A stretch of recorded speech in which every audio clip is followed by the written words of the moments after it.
El asunto llegó a mayores. Pedro estaba viudo. Ya nada podía ocultar su amor, su visible amor por doña Inés. Y esto preocupó seriamente al monarca luso, a don Alfonso IV. Y poco a poco fue preparando la urdimbre de la conjura. Nubarrones negros se cernían sobre doña Inés, quien, ajena también a estas cuestiones, permanecía feliz con los 4 hijos que dio a Pedro. Joao, Alfonso, que también murió de forma prematura, Beatriz y Dionis, 4 vástagos que parecían muy fuertes y parecían firmes candidatos a ocupar el trono de Portugal. Pero claro, Alfonso IV quería lo propio para su nieto legítimo, Fernando. Y de ahí que siempre mirase muy mal a doña Inés. Quería lo mejor para Fernando, no así para los que él consideraba bastardos, simples bastardos.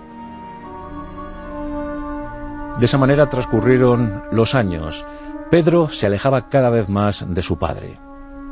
En esa quinta das lágrimas vivía su amor con doña Inés y poco quería saber sobre el camino que seguía Portugal en el concierto internacional o incluso en las propias cuestiones internas. Decían que estaba muy despegado de todo lo relacionado con el poder.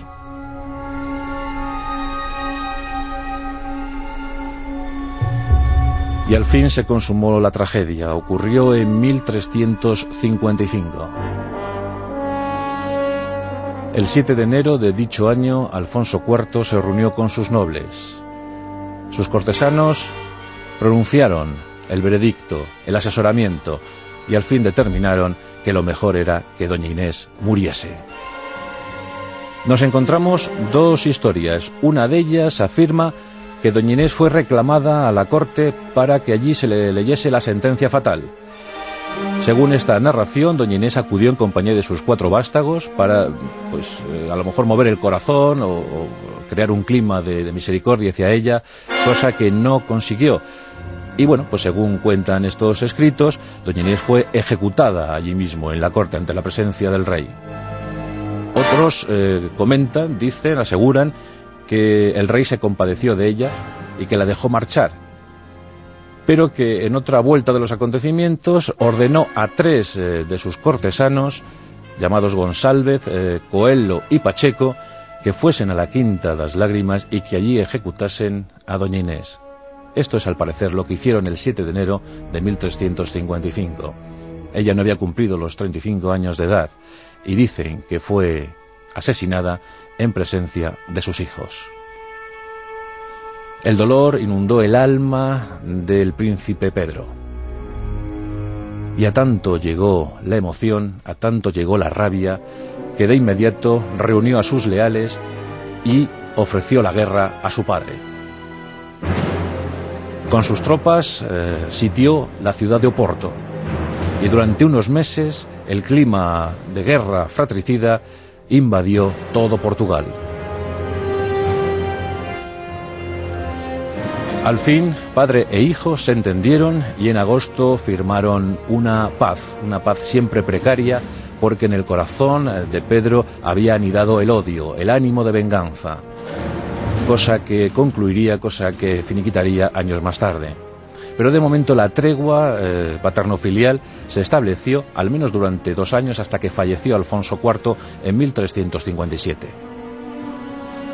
Fue entonces cuando Pedro alcanzó el trono, ungido como Pedro I el cruel o el justiciero. Y en ese momento, cuando asumió la corona, decidió retomar su plan premeditado de venganza. Los confabulados, los que habían asesinado a su mujer, se habían refugiado en Castilla, a instancias del propio Alfonso IV, quien, conocedor de cómo era su hijo, animó a estos conjurados a que marchasen al exilio.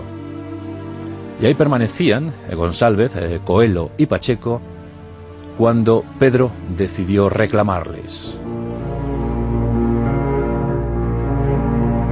Antes había proclamado a los 4 vientos que se había casado en secreto con su amor, con su amante, con Inés de Castro, y que por tanto ella era reina legítima de los portugueses, y que así todos los súbditos del país luso lo debían acatar. Mientras tanto, las negociaciones con Castilla fructificaron, y qué curioso que aquí la historia une a dos Pedros I, y además con los mismos apelativos, el cruel o el justiciero. Este es el caso del castellano.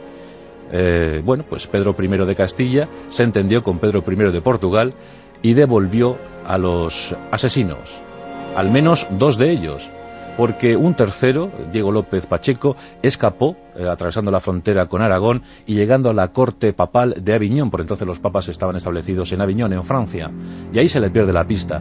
Pero los dos que quedaban, González y Coelho, sí que fueron llevados a presencia del rey.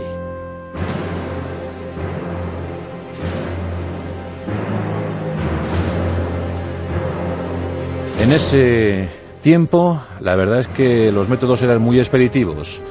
Pedro I ordenó que los dos reos fuesen llevados a una estancia, a una sala donde se había dispuesto un gran banquete, un festín. En el centro del banquete, en la mesa que presidía aquella ceremonia, aquella reunión, se sentó el propio Pedro I. Y ante él se depositaron o se colocaron unos aparatejos, unos artilugios de tortura, donde fueron atados González y Coelho. Después de algunos estragos, el rey ordenó al verdugo que extrajese los corazones de aquellos dos asesinos. A uno el órgano vital le fue extraído desde la espalda y a otro desde el pecho.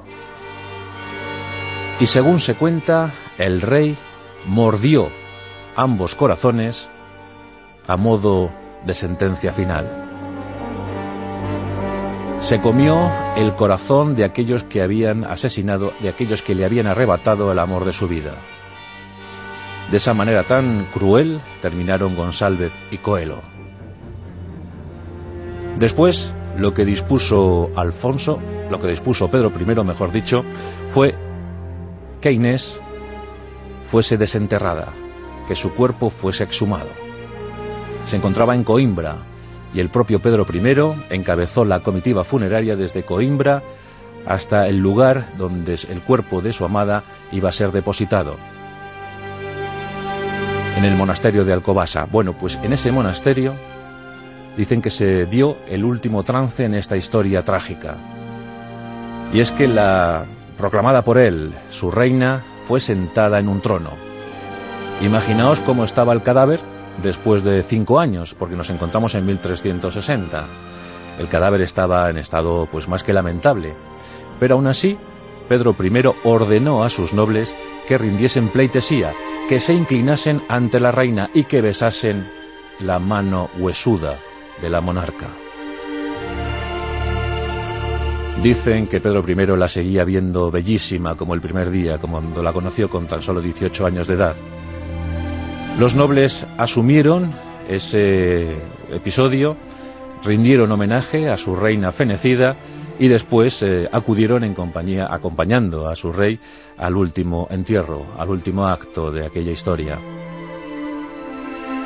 Y de ese modo, Inés de Castro, la reina Doña Inés, fue enterrada en el monasterio de Alcobaça, en aquel sepulcro maravilloso, en aquella morada definitiva, considerada como uno de los mejores ejemplos de arte funerario portugués. Cuando falleció el propio Pedro I, en 1367, fue instalado en un túmulo similar al de su amada, y ambos permanecen de esa guisa allí, en el monasterio de Alcobaça, a 60 kilómetros de Coimbra, para asombro de todos los visitantes del lugar.